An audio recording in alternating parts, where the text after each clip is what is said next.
Buenos dias, amigos. We're back again for Semana Ocho, Semana Nueve, depending on how we're looking at this. These next 2 weeks are going to be a little bit different. In your module, you're going to go to Semana Nueve, and the very first thing that you're going to do this week is to get caught up in all of your modules and all of your wayside assignments. Some of you are completely caught up, so you'll be able to move on to the next step. Okay. If you're not caught up, if you've left off in like Semana Cuatro, you need to start from there and work sequentially until you have all of those module steps finished and the wayside assignments finished as well. Make sure that you do this in order. Make sure that you don't skip steps. Make sure that you're listening to the explanations on the videos, because we're going to take all of this information, wrap it up, and you're going to take a final assessment, or you're going to complete a final assessment for us for the next week after this. Once you are completely done with all of your modules up to this point, you're going to go through and decide, out of all of the things here that you see on the screen, what do you need to practice some more?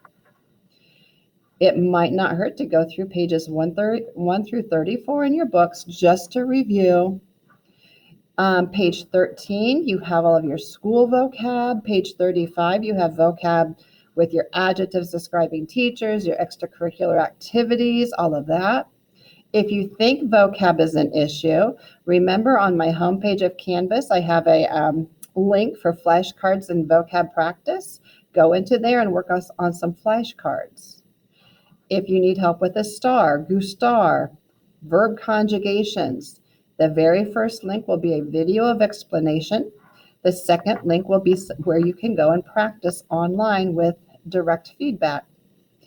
You must make sure that you know all of this information, because when you get ready to do your assessment, you're not going to sit down and just conjugate verbs, fill in the blank, what vocab word matches a picture.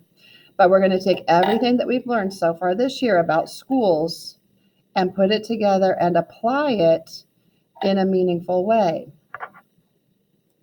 In order to do that, your first step is going to be to open this pamphlet. You have an exchange student from Ecuador coming to Southport High School, but he's a little bit nervous. So in order to help out a little bit, you need to understand what type of a school environment he's coming from. And by doing that, you're going to read this pamphlet and get a greater understanding of what kind of classes he's taking. What are his teachers like? Is it similar or is it different? Okay. Leave that pamphlet up after you read it.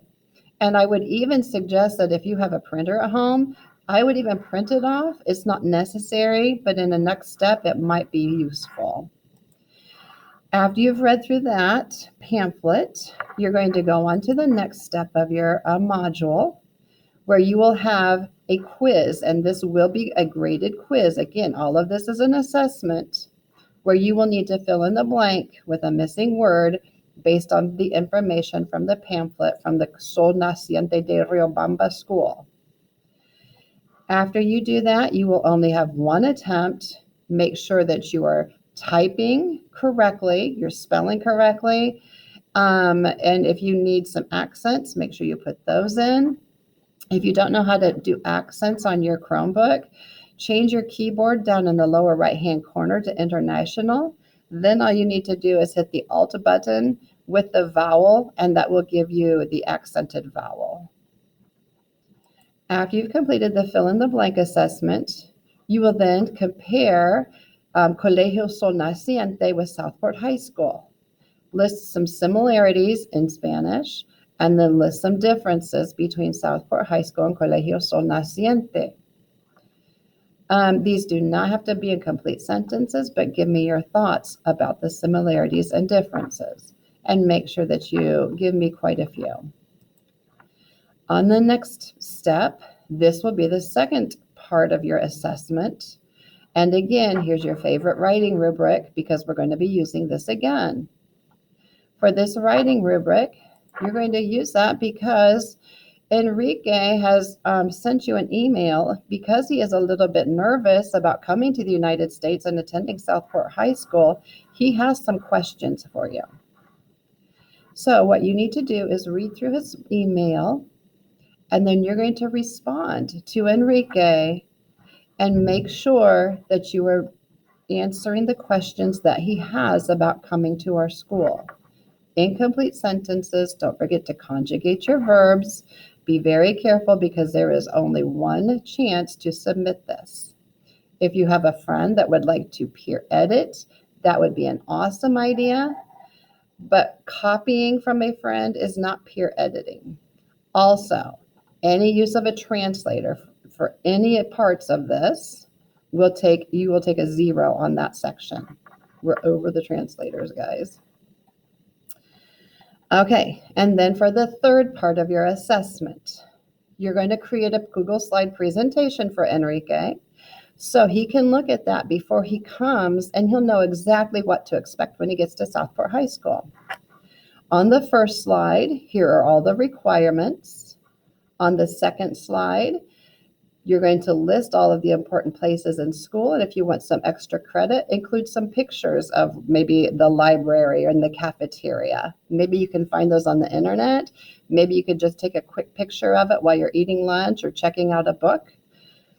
For slide number 3, you're going to write a schedule that he could possibly follow. Make sure that you include the title where it says schedule somewhere in that. You should remember that word. On slide 4, you're going to write a description of 2 engaging classes that Enrique could probably take. Make sure that you use details. Remember, we've talked about writing at the novice high and how to bump it into the intermediate low by using more details, descriptions. This is the place that you're really going to show me that. For slide number 5, now describe 2 teachers that Enrique may have. We've already done that. You've done it kind of in a basic way. Now, can you elaborate and add a little bit more? Maybe tell me what they teach. Give me some personality or characteristics. Maybe what you do in their class. Any of those types of things. Tell me about the homework load. On slide number 6, we're going to talk about the extracurricular activities here at Southport High School. You need to list them. And I believe you can find those on pages in the on the Southport High School website. And then you will give information about at least 2 of those extracurricular activities. Tell me what they do in those activities using your vocab words that we've been working on. Tell me when they meet and when they practice and where. This will be similar to that chart that you filled out about the cheerleaders and the theater club.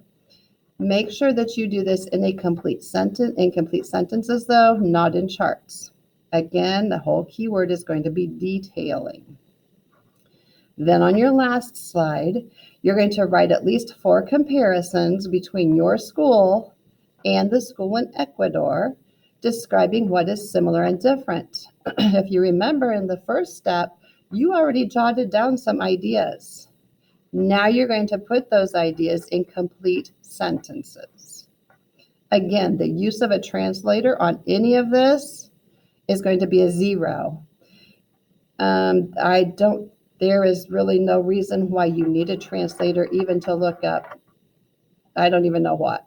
If you don't know how to say cross country, don't write it. If you don't know how to say, whatever else you need and you don't know how to say it, don't include it. Use the vocab that we have taught you, and that's it. Okay. After you've completed this, you are done with Spanish as far as our modules go for the rest of the quarter. Okay. I will give you 2 weeks to complete this entire module this week. Take your time, be conscientious of your work, make sure you're conjugating verbs, make sure your subjects are agreeing with your adjectives, and make sure your vocab is correct. And at any point, if you want to peer edit, feel free to ask anyone to help you with the edits. Okay. If you have any questions, always email us. We are always available for iPasses if you'd like to come in and get some extra help. Otherwise, that will take care of it for this 9 weeks, and that will get you up to a much needed fall break. Have a great day. Adios.